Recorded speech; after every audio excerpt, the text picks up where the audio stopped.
नमस्कार। Astro sky channel पर आप सबका स्वागत है।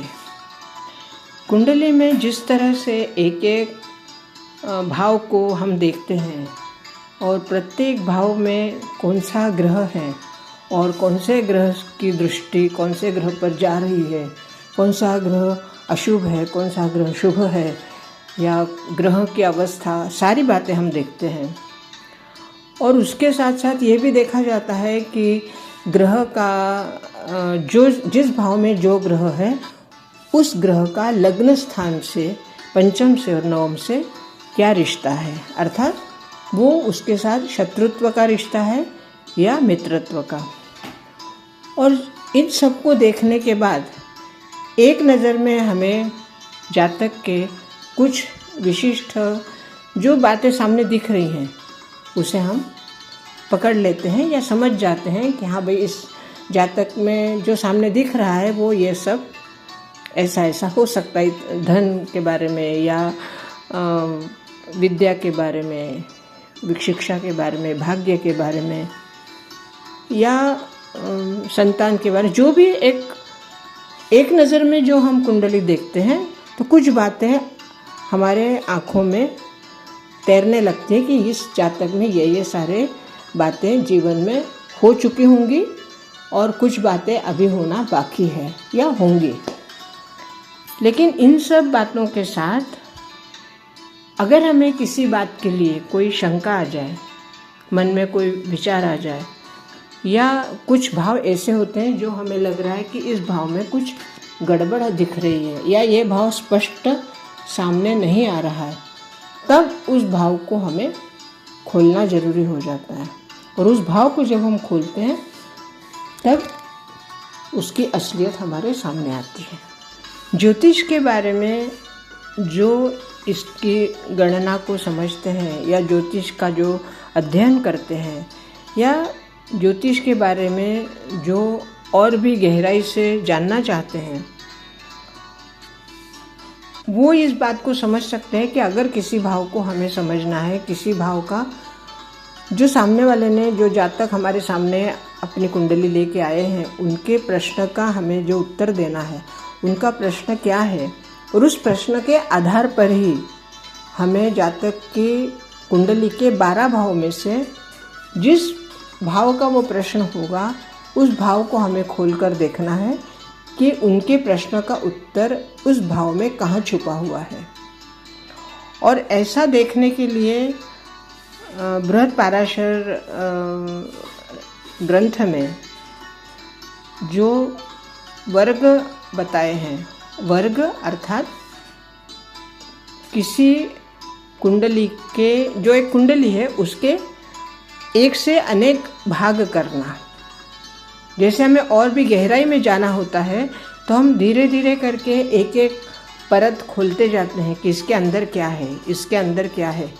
तो वो क्या है ये देखने के लिए हमें एक एक भाग को खोलना होता है। इसलिए बृहद पाराशर ग्रंथ में षोडश वर्ग एक अध्याय है और उस षोडश वर्ग के अनुसार हमें उस भाव के बारे में सारी जानकारी मिलती है। हम उसका उत्तर आराम से निकाल सकते हैं। छोटी सी और बहुत ही संक्षिप्त में आज मैं इसकी जानकारी दूंगी, लेकिन इसका जो विस्तार है वो मैं एक एक वर्ग को लेकर करने वाली हूँ। अब षोडश वर्ग जैसे हम जानते हैं कि राशि चक्र जो कि 360 डिग्रीज का होता है, उसे 12 भागों में बांटा गया है और प्रत्येक एक भाग को राशि कहा गया है। और प्रत्येक राशि का एक स्वतंत्र नाम है। स्वतंत्र नाम के साथ साथ उनके स्वतंत्र लॉर्ड हैं, अर्थात उनके स्वामी हैं। और 12 राशियों के 12 स्वामी और 12 स्वामियों के अपने अपने प्रत्येक ग्रह के साथ किसी दूसरे ग्रह का स्वतंत्र रिश्ता।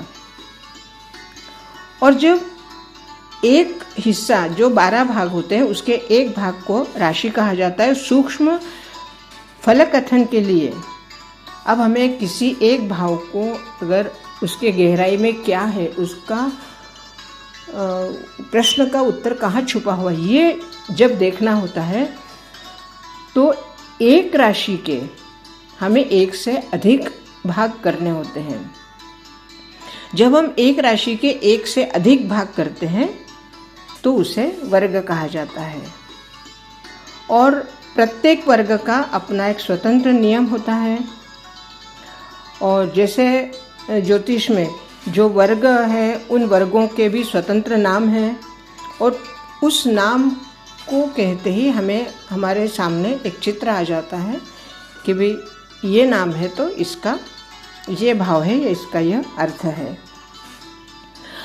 जिस तरह से एक राशि के अलग अलग भाग किए जाते हैं, हमें जैसे धन का बारे में सोचना है, या सामने वाले ने हमें धन के बारे में प्रश्न पूछा है कि उसका प्रश्न होगा कि हमारे पास धन आएगा या नहीं आएगा, या हमारी धन के बारे में, हमारी संपत्ति बढ़ेगी या हमारे पास संपत्ति कैसे रहेगी, किस तरह से, उसके धन के संबंधित अगर कोई प्रश्न होगा तो हमें उसके कुंडली के भाव को दो भागों में बांटना होगा, और जिसको कहते हैं होरा। अब ये होरा शब्द मेरे अपने पिछले वीडियो में भी बताया था कि होरा दो तरह का होता है। एक होरा के बारे में मैंने पिछले वीडियो में सारा विस्तार से बताया है, और आज मैं कुंडली के बारे में जो होरा होता है उसके बारे में बात कर रही हूँ।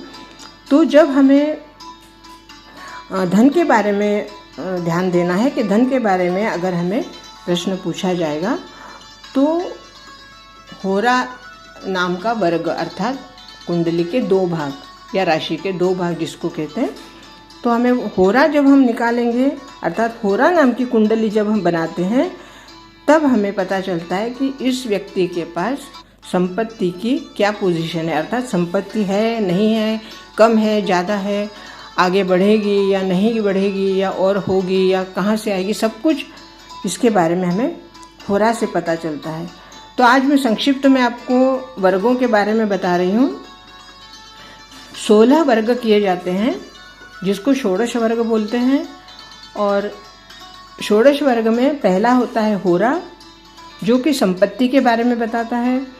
दूसरा वर्ग होता है द्रेशकांड जो कि भाई बहनों के बारे में और व्यक्ति के पराक्रम के बारे में बताता है।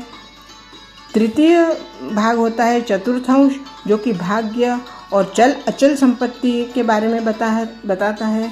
फिर होता है सप्तांश जो कि जातक के संतान के बारे में बताता है। फिर आता है नवमांश जो कि वैवाहिक जीवन के बारे में, उसका जो पार्टनर है, जो साथी है, उसके बारे में बताता है।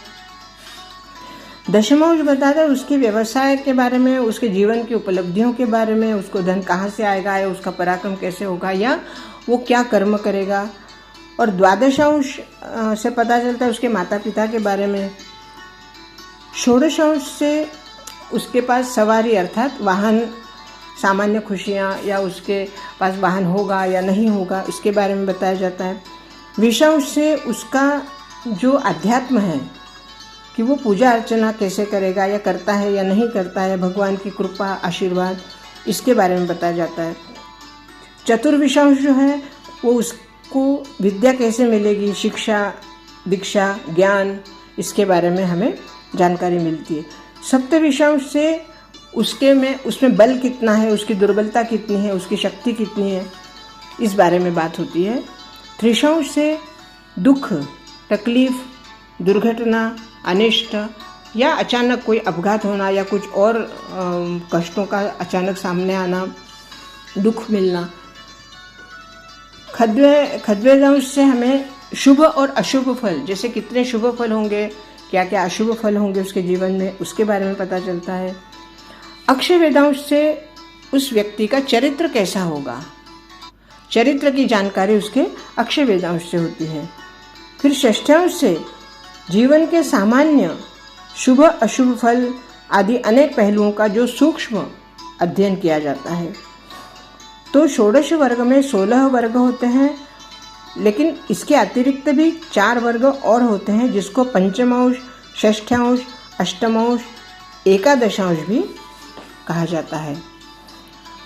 पंचम जो होता है उससे जातक के आध्यात्मिक प्रवृत्ति, पूर्व जन्मों के पुण्य, संचित कर्मों की जानकारी हमें मिलती है।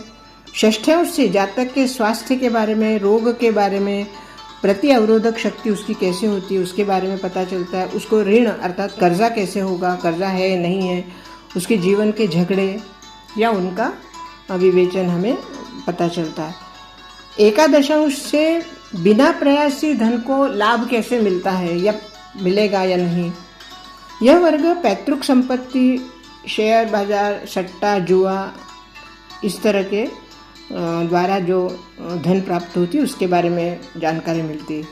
अष्टमांश से जातक के आयु और उसके आयु कितनी है या मतलब आयुष्य की डोरी के बारे में जानकारी मिलती है।